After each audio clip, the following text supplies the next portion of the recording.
Welcome to the season premiere of Inside Brush Country Sports, brought to you by South Texas Orthopedics. I'm your host, Chris Filateo, and in this episode, we will feature all four Atascosa County football teams. We will break down each school with coaches' interviews, along with pre-game analysis.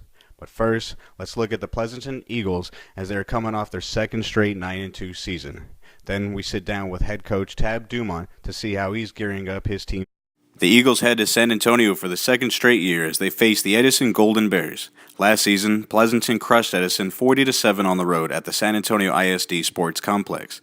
Edison finished 3-7 overall last year while going 1-5 in district play. The Eagles are searching for the third consecutive playoff berth after going 9-2 overall last season. We're here in Pleasanton High School with head coach Tab Dumont. How you doing today, Coach? Doing good. Well, you know, every year brings new dynamics, new variables, and with losing some key seniors last year, bringing a new younger group to this team this year, what's the one thing that stands out the most after the training camp? We're very young and inexperienced. That's the one concern I have. I think if the kids won't think as much and they'll just react, I think we'll be okay. But getting through that first quarter of the first game of the year is going to be tough. Now, going into the third season, you just went off 2 9-2 seasons. You know, last year you started off with the same situation against San Antonio Edison on the road. Well, here we are again, San Antonio Edison on the road. Right. Is this kind of the same team you faced last season? No, I tell you, this is a different team in Edison. They've got the majority of the experience coming back this year. They've got a really good quarterback that has a year or two experience underneath his belt. So I think they have the upper hand right now, and it's up to us to go over there and take it away from them. Okay, now talking about their quarterback, what type of offensive formation do they run? I tell you, they're a lot like us. They're very multiple. They'll spread the field. They like to isolate him, get him in space, and try to get him one-on-one where he can run. He's a decent thrower, but he's more of a runner. They run a lot of option, and we're going to have to put a hat on him. Now, defensively, Coach, how do they line up? A lot like us once again. They're a split formation. They have showed a goal line look, a 6-1 defense where they like to bring the house and do a lot of blitzing. They did that during the scrimmage. They'll do that in the middle of the field anywhere and go man coverage. So our offensive line and our young backfield is really going to have to communicate to know our blocking assignments, because based on how they line up is how we'll have to adjust on the run. Now, what are you going to tell the kids in the locker room before heading out on the football field Friday? I tell you, the big key to this game is determination. It's determination and being focused and being ready to make the play when it's your time. I think if we can get off to a good start, I think it should be a good ball game. Great. Well, good luck on Friday, Coach. All right. Thank you. Next, we look at Jourdanton, where first-year head coach Daryl Andrews travels to Poteet for the season opener. Afterward, we will hear what new Aggie head coach Doug Foster has to say about opening the season in a new stadium. The Tribe kicks off the season on the road with county foe Poteet. The Indians are coming off a 9-3 record last season after advancing to the area round of the playoffs. The Aggies are eager to open their new stadium this week against Jourdanton. Poteet finished 1-9 overall last season, but first-year head coach Doug Foster looks to rebuild and rejuvenate the locker room. The last time the two schools faced each other was back in 2002 when Jourdanton defeated Poteet 29-14 in district action. I'm in Jourdanton with head coach Daryl Andrews. How you doing today, Coach? Good, Chris. How are you? I'm great. Good. Well, entering your first season back in your alma mater, Jourdanton, how excited are you for this first week playing Poteet, a county foe? We're real excited. You know, it seems like it's kind of been a pretty wild ride since we got hired back in January, and all along this date's been on my calendar. You know, we've been pushing and working the kids real hard, and this date's been there, and at times it's felt like it never was going to get here, and then at the same time, I was telling somebody yesterday, I said, man, I wish we had a couple more weeks to get ready for it. Great. Now, I asked Coach Foster the same exact question. It's been over a decade since Jourdanton and Poteet were even in the same district, let alone play each other. What made you schedule this game? Well, I think, you know, we're in the same classification. We're not in the same district, obviously.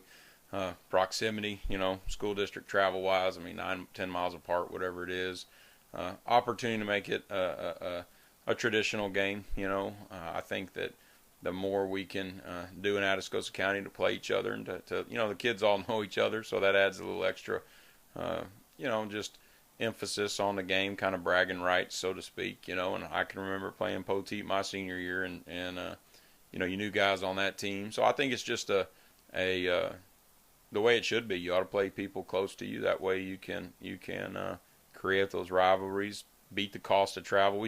Lord knows we got to do plenty of travel, so I was really trying to find games close to Jourdanton. Well, you're talking about preparing for a tough district. Well, you went ahead and scheduled Floresville and San Antonio for your last scrimmage. That was a pretty good decision to put these kids into a difficult spot early on. Is that what you were intending? Yes, sir, absolutely. I think we had Nixon Smiley or somebody like that scheduled, and nothing against those guys, but they're lower classification than us. We were needing to play people as big or bigger to be prepared. And Sinton's the number 4 team in the state. Quail's the number 5 team in the state. Yoakum's the number 14 team in the state. Ingleside's the number 19. We're the number 30th in one poll, so we're up there. It's not like I don't see a gigantic gap, but one of my biggest concerns was them not having the experience against teams that don't have a lot of kids playing both ways. That's a big difference, I think, from the years past here at Jourdanton. And we're not practicing that way. We're only going one side of the ball with the exception of a handful of our players to hopefully have the stamina and the strength, late in the games to hold up to these good teams. And that's what Floresville and Antonian was for us. West Oso had quite a few kids going both ways, but they were very athletic, which is going to be what we'll see in district play. So I really think the first 2 scrimmages were very good for our program's start. We came out of them healthy. We got some great snaps against some higher level, classification teams. And, it definitely exposed some of the areas we needed to work on, but it also showed me what potentially we're going to be good at, So I was very happy about it. We're in Poteet High School with first-year head coach Doug Foster. How you doing today, Coach? Hey, how you doing? Great. Well, starting off a season's always exciting. Being your first year here in Poteet, opening up a new stadium, win or loss, how excited are you about the first week of the season? Real excited. I know that we have a lot of things that we've been working on, but the kids, our athletes have been working hard. Coaches have been working hard. We've had a lot of community support, a lot of support within our administration here, within our school here. And so all those things builds up a lot of energy and a lot of enthusiasm for the upcoming game. Now, it's been a little bit more than a decade since Jourdanton and Poteet have been in the same district, let alone play each other. So what kind of led you to schedule this game? Well, first of all, I didn't even know that. We were at the scheduling meeting, and I was looking for a game, and I had known Coach Andrus a little bit from his time at Flower Bluff. I was coordinator at Rockport, and he was head coach at Flower Bluff, and we played each other. Starting the new season, what's going to be the first thing you're going to focus on Jourdanton through practice this week?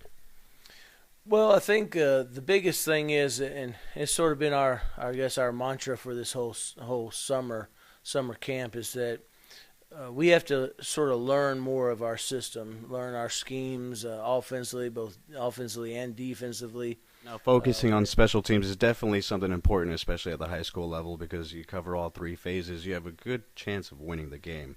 So going off of special teams, you're going to work on offense more than defense this week, maybe? No, we spend equal time on both sides of football. I think obviously I'm coming from a defensive background. I've always coached both sides of the football, but I've been a defense coordinator for quite a while, and so I think that you can't neglect one to benefit the other, because if they don't score, they don't win. But at the same time, if we don't score, then we don't win either. So we want to keep them from scoring as much as we can, but we got to put in the time to develop schemes and game plans so that we actually get that opportunity to score. So I don't think we're never going to say we're going to neglect one for the other. We spend equal amount of time. Every practice is scheduled so that defense gets the same amount of time as offense. Kids play both sides of the ball. Coaches coach both sides of the ball. There's never any finger pointing. We're all one team, one family. And we're a band of brothers within the coaching ranks, so there's never any finger pointing. We all know, used to when I used to coach, be a defense coordinator, and then we wouldn't score offensively. There's not much I could say because I was coaching the offensive line. So I think that's a good way for us to do it. It works for us. Right. All right, well, great. Thanks so much for your time. Now we look at the Charlotte Trojans as they travel to San Marcos this week, and then we'll listen to head coach Jerry Dominguez about his game plan. The Trojans travel to face San Marcos Baptist Academy for the season opener. Last year, Charlotte pummeled the Bears 45-12 at home in the two schools' first meeting. The Trojans have improved their record for every season that head coach Jerry Dominguez has held the clipboard. Charlotte went 4-6 overall last season while qualifying for a by-district playoff matchup. We're in Charlotte with head coach Jerry Dominguez. How you doing today, Coach? Good. How are you? Pretty good, thank you. Well, starting off a new year for the Trojans as the head coach, what are you going to look forward to going into San Marcos on the road this week? Just basically kind of reaping the benefits of what we've been doing the last 3 years. The kids are a lot stronger. They're quicker. Pretty much what I've been kind of accustomed to coaching to in my last 2 coaching stints, and I think we're finally where we need to beat them, actually make some noise here coming up this year. Now, you guys crushed San Marcos Baptist at home last year. Is this the same team you're going to see this Friday? They have a few different personnel, but, bottom line is everything goes to their quarterback. He's a junior now. We've played him since he was a freshman. He's gotten better just by watching video. But I think, as long as we do our jobs on defense, we'll be okay. Now, after losing a couple key seniors off your squad last year, what will be the main focus in practice this week? Main focus is just get better and do what we do. Eliminate the mental mistakes on offense and swarm to the football on defense. And our kids have done a great job of that so far. Their practice mentality has been awesome. Just proud of how far they've come and how coachable they are, and they're hungry. We're ready to start playing other people. Now, talking about the San Marcos Baptist quarterback, what about their defense? What are those? Their defense is 3-3 stack. Last year they were kind of soft against the run. We're hoping the same bodes well this year for that. But as long, like I said, we've got Richard Blankenship that can run the football. James DeLeon catches the football for us a little bit. David Munoz, he's a little bitty quarterback, but he makes things happen. And our offensive line is really solid. We have a really solid offensive line. They've been getting after it. They've been in the system for 3 years now, so we're just ready to rock and roll and get this going. Great. Well, good luck on Friday, Coach. Thank you. Well, that's it for this episode of Inside Brush Country Sports, brought to you by South Texas Orthopedics. Don't forget to follow us on Twitter for the latest scores of your favorite area teams at PE1909. You could join the conversation at #MyBCSports. And don't forget to subscribe to our YouTube channel at ThePE1909 for future episodes. We would like to thank you for watching at home or wherever you may be. Signing off, I'm Chris Filateo, and go out there and enjoy your Friday night life. Run it, Ian! Run!